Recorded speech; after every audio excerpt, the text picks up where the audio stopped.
Grande BH em Pauta. Os problemas da sua região em debate na Band News FM.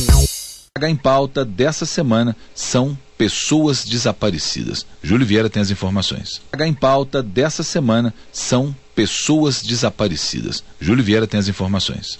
Meu nome é Alexandre da Silva Ferreira, pai de Marlon Monteiro Junqueira Ferreira. Marlon tem 13 anos. Sumiu no dia 19, aproximadamente às 16 horas, na porta da escola. Dizem que foi visto pro lado do Planalto, mas eu rodei e não achei. Fiz o BO, fiz tudo e até hoje nada. Meu nome é Daniel Fragana, sou governador da República Sinagoga, em Ouro Preto, e tem um amigo nosso que morou comigo aqui na República, que está desaparecido desde o dia 9 de fevereiro. O nome dele é Caio Pereira Bittencourt, o apelido é Feinho. Ele desapareceu uma semana antes do carnaval. Ele tinha falado com a gente que ele ia visitar um médico em Belo Horizonte, que é de onde a família dele é, né? Só que ele, desde que ele saiu, ele nunca mais voltou. Meu nome é Cirlândia Soares. Eu tenho uma irmã, o nome dela é Luana Soares Pardim. Estava residindo na zona rural de Codisburgo. Ela desapareceu dia 13 de agosto. Suponhamos que ela esteja acompanhada de um homem desconhecido. Ele é chamado por João Jeff. Esse indivíduo esteve no sítio do meu pai 3 vezes. Apareceu no sábado e a minha irmã desapareceu na segunda-feira. Histórias como as vividas por Alexandre, Daniel e Cirlândia são mais comuns do que muita gente pensa. De 2006 para cá, 14.821 pessoas desapareceram em Minas, segundo dados da Polícia Civil. Dessas, 2.725 saíram de casa para trabalhar, estudar ou aliciadas por pessoas que ofereciam uma suposta vida melhor e nunca mais voltaram ou deram notícias. Na maioria dos casos, o desaparecimento é de adolescentes, principalmente meninas com idade entre 12 e 17 anos. Nos últimos 4 anos, aumentou 76% o número de adolescentes do sexo feminino desaparecidas no estado. Foi assim que Luana Soares, de 16 anos, irmã de Cirlândia Soares, saiu de casa possivelmente por conta própria após receber promessas de um homem pelo menos 30 anos mais velho. A força, eu creio assim que não, porque ele não entrou dentro da propriedade do meu pai. Mas ele estava, né, com carro próximo ao sítio, e esse cara, ele aparentava ter entre 45 a 50 anos. De repente o cara é um aliciador, não sei, porque ele começou a levar presentes para ela, e aí ele esteve no sábado, aí na segunda-feira a menina sumiu. Alexandre Ferreira, pai de Marlon Ferreira, de 13 anos, que também saiu de casa por conta própria no último dia 14 de setembro, diz que a falta de atenção é o que pode ter levado o filho a fugir. O próprio culpado disso tudo é eu mesmo, porque eu ter participado mais quando ele era criança, entendeu? Você tem algum arrependimento de não ter dado mais atenção para ele? Tem sim, tem, porque eu poderia ter visto isso e eu não vi. Aconteceu na minha frente e eu não vi. Talvez a falta de amor, a falta de demonstrar pode ter levado ele a isso. Daniel Fragana, que morou na mesma República de Caio Bittencourt durante 5 anos, conta que após o desaparecimento do amigo, em fevereiro deste ano, a família não consegue mais levar uma vida normal. A procura é um negócio angustiante, né? Isso você vê fisicamente quem conhecia os pais dele antes e depois dele ter desaparecido. Parece que passou 10 anos, sabe? Que a mãe dele tá muito mal mesmo. Enquanto as notícias não chegam para cada um daqueles que procuram uma pessoa desaparecida, os dias se tornam maiores e angustiantes. E na busca para tentar encontrar uma pista que seja, Cirlândia, Daniel e Alexandre falam com a voz de quem mantém viva dentro de si a esperança de um dia reencontrar a pessoa que tanto procuram. Querer ou não, ela tem mãe e tem pai, né? Então, assim, por mais que o pai e a mãe tenham defeitos, quer o bem para o filho, eu acho que merece, pelo menos, saber da existência do filho. Se ele estiver ouvindo, para ele procurar a mãe dele, o pai dele, estão muito preocupados, a gente também, sabe? Ninguém consegue levar a vida normal, não. Pensando sempre nisso, sabe? Um amigo está desaparecido aí no mundo. Volta, pelo amor de Deus, volta. Volta que nós estamos sofrendo. E acredito que ele também esteja. A cama dele está aqui, está tudo aqui. De Belo Horizonte, Júlio Vieira. Olha só, em um ano, 804 pessoas desaparecidas foram localizadas aqui em Minas. Foram 487 adultos e idosos e 317 crianças e adolescentes. Nem sempre a pessoa desaparece porque quer, mas também nem sempre ela desaparece contra a sua vontade, né?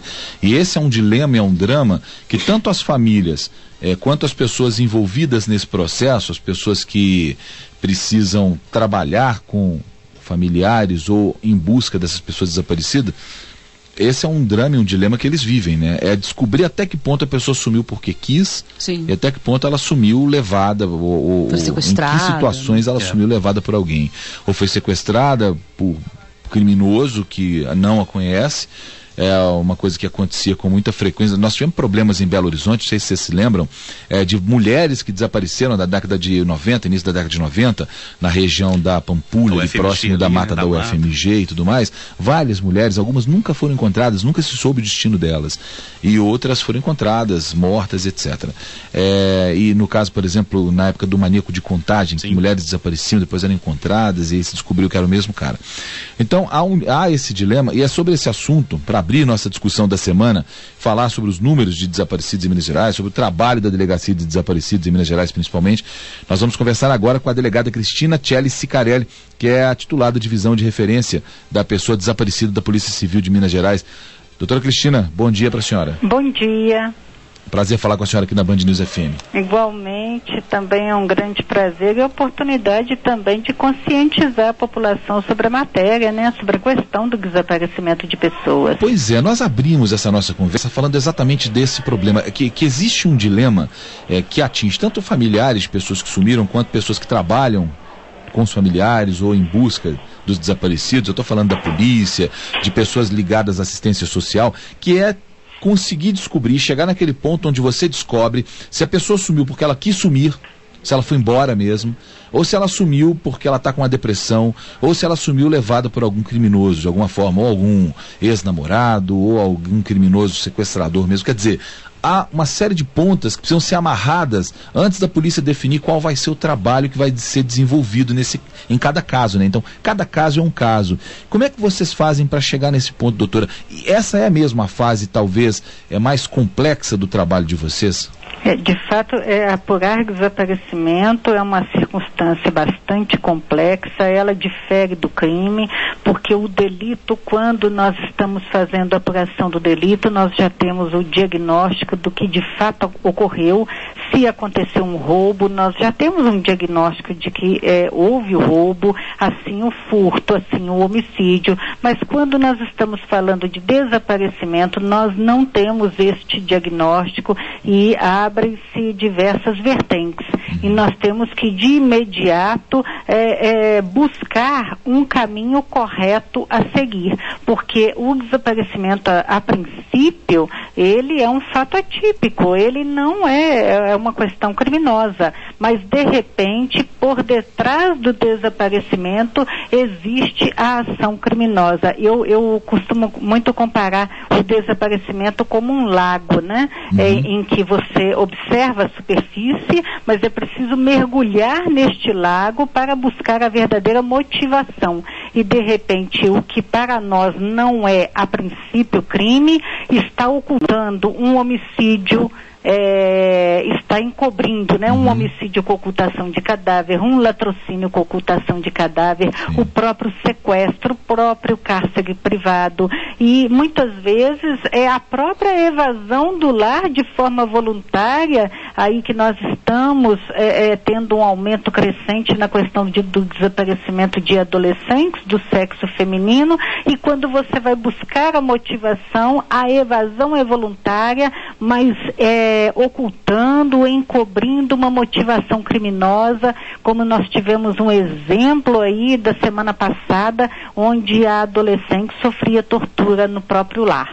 E nós localizamos a adolescente, a equipe localizou, e a gente nós não procedemos à entrega à família, porque retornaríamos para esta adolescente a uma situação de risco. De repente, o próprio lar é a situação de risco. Claro. Né? A rua também é a situação de risco. Então é necessário localizar esta criança, este adolescente, e entregá-la à Justiça Pública, ao Ministério Público, para cessar reforçar aquela exposição ao risco, que muitas vezes acontece na rua e também dentro da própria família. Quando a polícia começa a ir atrás, você recebe lá pela primeira vez a comunicação de um desaparecimento. Sim. Muita gente acredita que tem aquela história de ter que esperar 24 horas para comunicar. Não existe isso, né, doutora? De jeito nenhum. É uma cultura perversa. Nós estamos aqui à frente da divisão já há quase 13 anos, né? Já há 12 anos.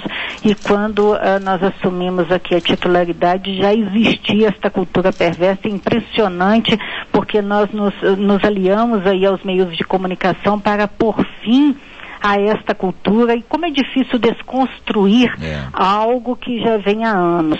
E eu faço aqui mais uma vez o apelo: não há prazo para se registrar o desaparecimento, seja ele de criança, adolescente, adulto, idoso. O registro, ele é imediato, porque de repente nós estaremos aí frente a, não a um desaparecimento, a um evento que a princípio é um desaparecimento, mas que está encobrindo uma situação criminosa, e eu diria que em 4 horas a pessoa, até menos, a pessoa já está em outro estado, em 8 horas talvez em outro país, dependendo de que localidade. Então o registro, ele é imediato. E salientar aqui que nós já existe lei federal para a busca imediata da criança e do adolescente, e também para pessoas com necessidades especiais e idosos. Ora, se já existe lei federal para a busca imediata de criança e adolescente, aquele policial que não registra imediatamente, que diz para a família é necessário esperar 24 horas, ele está descumprindo uma lei federal. Ele está em flagrante descumprimento a uma lei federal. Agora, aqui em Belo Horizonte isso não acontece não, né? Eu acho que os policiais já devem, até por ter uma delegacia especializada, com uma pessoa à frente dela há tanto tempo, como é o caso da senhora, os policiais que trabalham com isso, eles já devem ter uma sistemática, até para acolher melhor quem vai lá prestar o depoimento, para acolher melhor quem vai lá fazer a denúncia e dar andamento nas investigações, sem que se precise ter esse tipo de desencontro, né? Ou eu estou errado? Olha, aqui na divisão de referência da pessoa desaparecida, que ela está sediada no Departamento de Homicídios e de Proteção à Pessoa, o registro é imediato, mas infelizmente eu não posso dizer o mesmo de outras delegacias, tanto da capital como também do interior do estado, e também de outros estados da federação, porque a lei é federal, em se tratando de criança e adolescente. Nós ainda encontramos esta circunstância. É comum na segunda-feira recebermos familiares e nós perguntamos, mas por que a senhora não registrou no sábado? Porque eu fui na unidade policial e eu fui no determinado local e falaram que é necessário aguardar 24, 48 horas, em que pese aí as diversas campanhas, tanto internas como através dos meios de comunicação, orientando familiares. Eu diria que é de fato a dificuldade para desconstruir esta cultura que é extremamente perversa para a investigação. Refazer os últimos passos da pessoa desaparecida ainda é uma ferramenta essencial para a polícia conseguir pelo menos determinar qual é a natureza desse desaparecimento?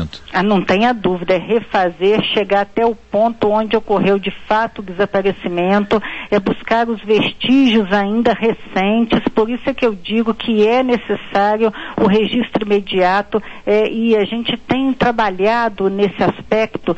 Tão logo acontece o evento, o registro é imediato, o nosso deslocamento da equipe é imediato. É impressionante como também a localização ela se dá de forma quase que imediata ou com poucas horas.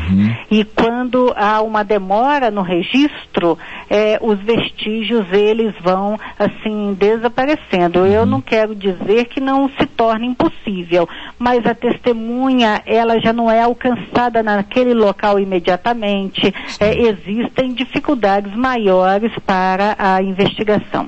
A senhora falou que tem aumentado o número de jovens adolescentes adolescentes do sexo feminino desaparecendo. Sim. E muito disso tem influência de internet, de envolvimento dessas meninas com pessoas por meio de chats, etc. É aconselhável que os pais monitorem os filhos para evitar que isso aconteça, doutora? A internet eu não venho apontando como motivador, assim, fundamental desta questão, não. De acordo com a nossa estatística analítica, que é a estatística realizada pelo Núcleo de Psicologia e Serviço Social, é aquela estatística que não é numérica, científica, é de acordo com os atendimentos mesmo aos familiares e às adolescentes após a localização.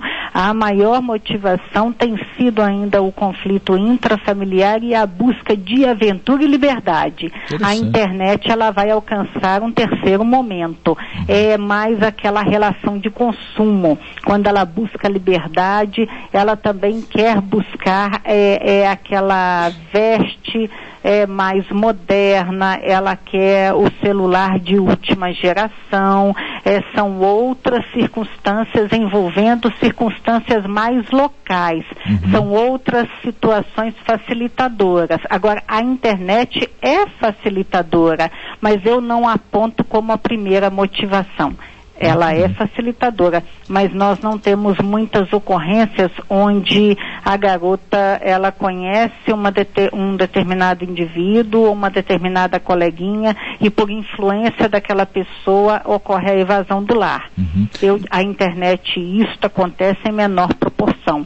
A maior proporção é a busca da liberdade, e o conflito intrafamiliar, ele vem ganhando uma proporção assim enorme. Enorme. Os pais têm dedicado menos tempo a conhecer, a conversar com seus próprios filhos, né? Isso é um fato. Eu diria, eu venho falando aqui, que nós trabalhamos aqui na divisão em 2 gerações, mas através de encontros com outros estados, eu diria que seria fundamental hoje trabalharmos em 3 gerações. Eu diria que a família, aquela segunda geração, pai, mãe, irmãos, ela precisa também ser tratada, ser trabalhada. Não é somente a geração do pai para a filha, mas trabalhar também a geração dos avós. Eu diria que essa transmissão de valores, né, ela precisa ser bem tratada para se trabalhar o conflito intrafamiliar da forma como ele precisa ser tratado. Isto é uma questão que nós estamos comprovando aqui através do nosso dia a dia. E neste ano de 2012, o desaparecimento de adolescente é espantoso, e adolescente vítima também de exploração sexual, com a diminuição da faixa etária. Nós temos aí uma diminuição de faixa etária para criança, tá? De desaparecimento de criança do sexo feminino, com a finalidade da exploração sexual, que vem nos preocupando bastante.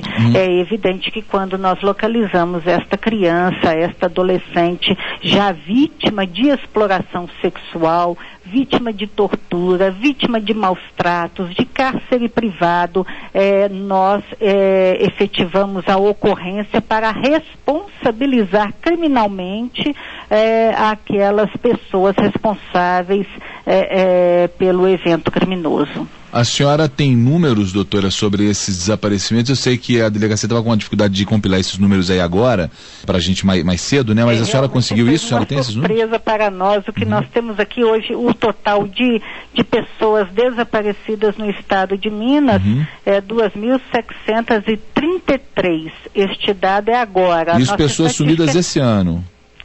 Não. 2.733 pessoas é o número, o somatório desde a criação da delegacia. Nós findamos aí, via de regra, a cada ano, entre 1.200 desaparecidos ao ano. Eu creio que este ano de 2012 nós vamos ter um acréscimo, não tenha dúvida, em razão dessa intensa campanha de se fazer o registro imediato. Então nós percebemos que através dessa campanha houve o aumento como também localização de adolescentes num prazo curto de 48 horas. Perfeito. Eu não diria que a estatística está crescendo ou que o número de desaparecidos está tendo um aumento. Eu diria que agora nós estamos retratando a estatística real. Bom, perfeito. Depois nós vamos conseguir com vocês esses números aí exatamente para falar sobre a questão dos adolescentes e crianças, que eu acho que é importante a gente trazer esse recorte aqui. Mas por enquanto agradeço já a participação conosco aqui da delegada Cristina Tchelle Scarelli, que é a titular da Divisão de Referência da Pessoa Desaparecida da Polícia Civil aqui de Minas. Doutor, obrigado aí pela entrevista. Bom dia para você. Muito obrigada pela parceria. Eu gostaria de divulgar o nosso número aí para denúncias. Claro, pois não. É o 0800 28 28 97. Faça um contato com a gente, visualize o cartazete da pessoa desaparecida, e nós precisamos desta parceria com os meios de comunicação. Agradecemos aí de forma antecipada e também com a sociedade. Perfeito, para doutora. Trabalhar junto com a polícia. Perfeito, 0800 28 28 197. Obrigado mais uma vez, doutora Cristina. Quem quiser também na internet, www.desaparecidos.mg.gov.br, tem mais informações lá e canais de contato com a Polícia Civil e com outros órgãos ligados a essa questão aí de pessoas desaparecidas aqui em Minas. Então, portanto, 2.733 pessoas são buscadas hoje em Minas. Quem tiver informações sobre pessoas desaparecidas, quiser fazer denúncias, 0800 28 28 197. Doutor, obrigado, bom dia.